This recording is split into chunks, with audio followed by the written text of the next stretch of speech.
How to create a magazine in Canva. Hey everyone, welcome back to the channel. If you are new here, don't forget to hit the subscribe button and turn on the notification bell to not miss any updates. So, let's dive right in. First things first, open up your Canva on your PC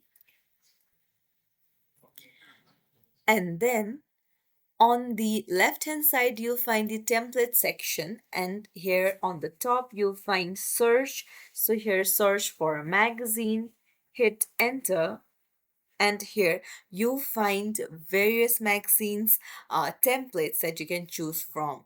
So, uh, make sure that it is a free version and then tap on the one that you want. Just tap on it and then tap on customize this template, and now you can easily edit on this template and then put any content that you want to. You can remove this picture, you can add another one here on the text side, you can write anything that you want to.